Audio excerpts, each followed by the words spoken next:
남편들끼리 친하게 된 인연으로 아내와 아이들까지 자주 왕래하며 가깝게 지냈다는 새 부부.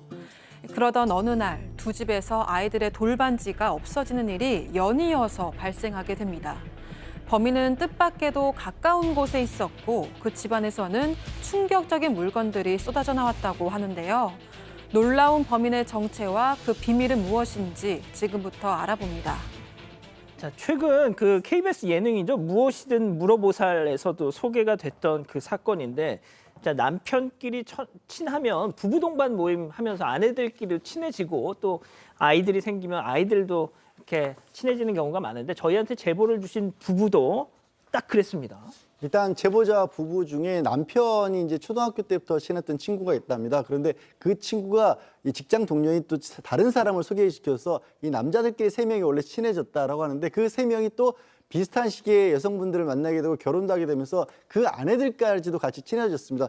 편의상 얘기하면서 친구 부부, 지인 부부 이렇게 얘기를 할 텐데요. 하여튼 그 세 부부가 아이들도 또 비슷한 시기에 결혼을 하니까 아이들도 비슷하게 또 태어나고 해서 가족 모임도 자주 가지고 심지어는 이사들을 해서 사는 곳까지 비슷해졌답니다. 게다가 이제 아이들이 다니는 어린이집도 같은 곳이어서 등하원 시키면서 같이 뭐 식사도 같이 하고 그렇게 아주 뭐 굉장히 화목하게 잘 지내는데 알고 지낸 지 한 6년 정도 지나서 지난해 초부터 이 제보자 부부 그리고 지인 부부에게 이상한 일들이 좀 생기기 시작했답니다. 자, 정리합니다. 제보자 부부, 그리고 지인 부부, 제보자의 친구 부부 이렇게 세 가족이 어울렸던 거예요. 자, 그런데 이 친구 부부가 근처로 이사 오면서부터 뭔가 좀 이상한 일이 계속 생긴다는 겁니다. 직접 들어보시죠.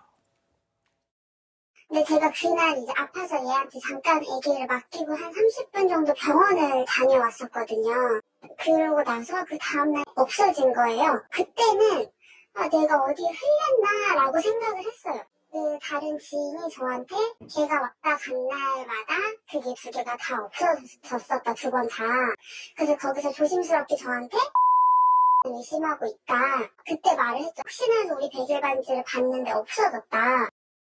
아, 교수님. 네, 그러니까 이 지난 2월에 제보자의 부인이 병원을 갈 일이 있어서 이 친구 부인에게 아이를 맡기고 병원을 좀 다녀왔어요. 그런데 갔다 와서 명품 지갑에 돈까지 현금까지 해서 현금 한 30만 원의 명품 지갑이 감쪽같이 없어진 거예요. 어디다 가져간 것 같지도 않고 이상하다. 하지만 내가 잘못 잊어버렸나 보다 넘어갔어요. 그런데 그 다음 달에 이번에는 지인 부부의 아내죠. 지인의 아내가 전화를 해서 뭐라 그러냐면 우리 아이 돌 때 받은 금판지랑 금반지 모두 없어졌어라고 얘기해요. 그러면서 나 경찰에 신고했는데 결국에는 범인을 못 잡아라고 얘기했어요. 그러고 또 두 달 후에 나 나머지 금반지 두 개도 또 없어졌어라고 얘기를 하는 거예요. 그러니까 제보자 부인도 지인 부인도 계속해서 뭐가 없어지는 거예요. 그래서 왜 이러지라는 생각이 들어서 제보자 부인께서 아니 혹시 우리 아이 100일 때 받은 그 반지도 혹시 없어진 거 아니야? 그러고 막 찾아봤습니다. 그랬더니 아니나 다를까 진짜로 감쪽같이 다 없어진 겁니다. 자, 보세요. 세 가족 중에 제보자네와 이 지인 가족이 피해를 입었습니다. 유일하게 건사한 쪽, 바로 친구 부부였습니다. 뭔가 이상합니다. 네, 그렇죠. 이 지인 부부 쪽에서 경찰이 CCTV도 확인을 해봤지만 외부인이 침입한 흔적은 없다고 했고 그렇다면 우리 집에 드나드는 사람의 소행일 가능성이 높다. 그런데 곰곰이 생각해보니까 그 친구 부부 아내가 우리 집에 올 때마다 두 번이나 금반지, 금팔찌가 없어졌다 이런 얘기를 했습니다. 이게 제보자도 사실 나도 최근에 집에서 지갑을 잃어버렸고 너 얘기를 듣고 우리 아이 백일 반지를 찾아봤더니 언제 없어졌는지 없더라 이런 이야기를 나눴습니다. 이렇게 친구 부부 아내를 의심하게 됐지만 심증만 있는 상황이었는데요. 그런데 마침 6월에 제보자 아이의 돌잔치가 있어서 그때도 없어지는지 한번 지켜보자 하면서 이 백일 반지를 놔뒀던 곳에 똑같이 돌반지 등을 놔두고 카메라를 설치했다고 합니다. 어떻게 보면 함정을 판 겁니다. 그렇죠. 자, 과연 이번에도 이 돌반지 건사했을 거예요? 아니면 없어졌을까요? 자, 돌잔치 무사히 끝내고 이 두 엄마하고 같이 왔습니다. 와서 실제로는 나중에 서랍장을 확인해 보니까 아니나 다를까 돌반지는 없었습니다. 아이고야. 그렇지만 카메라 설치기 때문에, 그렇죠. 누군지 알 수 있겠죠. 그 친구 부부 친구의 아내분이 그 아내가 계속적으로 왔다 갔다 하는 모습도 있었고요. 저런 식으로 지금 안방에 드나들면서 돌반지를 훔치는 모습이 포착이 됐습니다. 돌반지 훔 장면이 그대로 찍힌 상황이죠. 이야. 너무나 충격, 뛰어나와요. 뛰어나오고 이야. 너무나 충격을 받은 제보자가 남편한테 이 사실을 알렸고요. 남편은 또 친구한테 전화를 했죠. 그러니까 친구가 그렇게 전화를 하니까 다음에 얘기하자면서 또 대응을 피했다고 합니다. 결국은 뭐 자꾸 대응을 피하니까 방법 없이 이 촬영된 영상을 근거로 친구의 그 아내를 절도죄로 경찰에 신고했고요. 문제는 다음 날 이 친구 아내 두 아이를 두고 가출했다고 합니다. 경찰에 신고를 하니까 방금 했던 그 여성이 가출했어. 자, 이 제보자는 친구의 와이프잖아요. 재수 씨 아닙니까?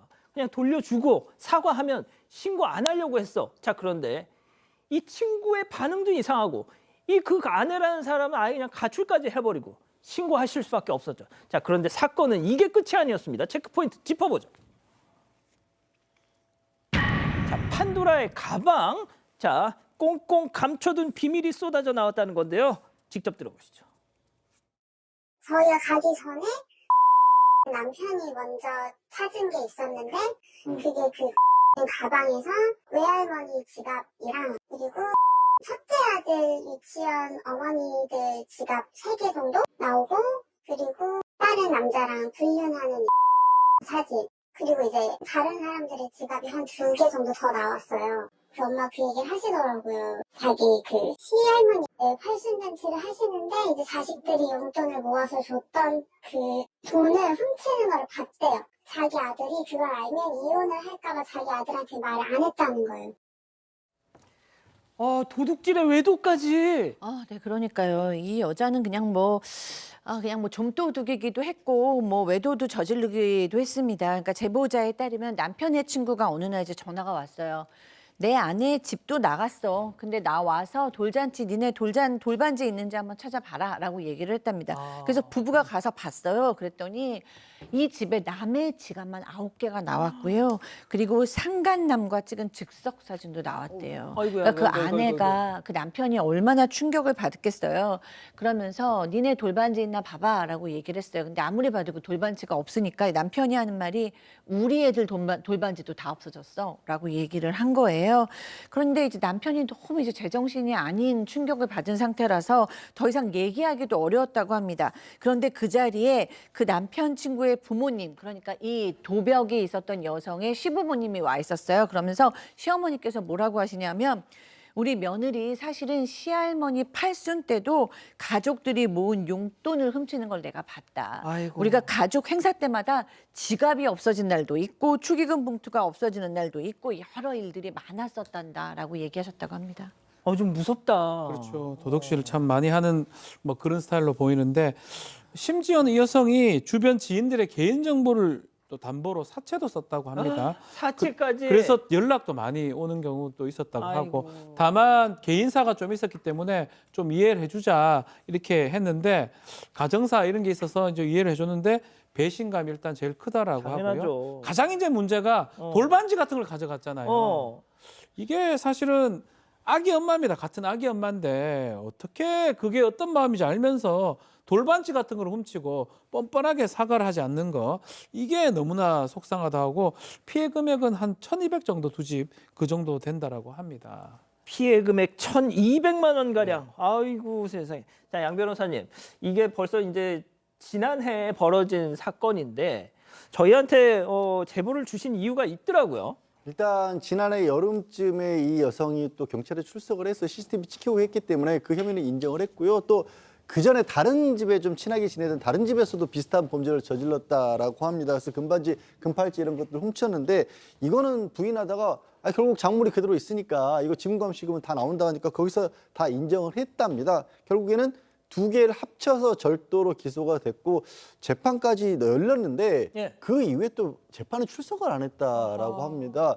그래서 소재지 파악이 안 됐다라고 그렇게 지금 피해자분은 말씀을 하고 계신데 저는 이 부분은 좀 정확하게 사실관계 파악이 필요해 보이는 게 기소가 이루어지기 전이라면 소재 불명으로 좀 중단되는 경우가 있어도 재판이 시작이 됐는데 불출석하게 될 경우에 반복되면 아예 법원에서 영장을 발부를 하거든요. 그래서 구속을 시도를 하게 되고 그렇게 될 경우에는 이제 수사기관에서 다시 신병 확보에 나설 겁니다. 그러면 아마 이제 지금 피해자가 그 가해 여성이 어디 있는지 알고 있다고 하니까 그때 또 이제 소재지를 수사기관에 제공할 수 있는 기회도 주어지긴 할 텐데요.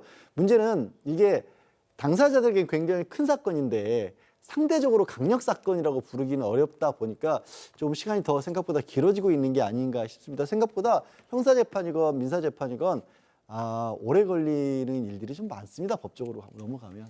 그렇군요. 알겠습니다.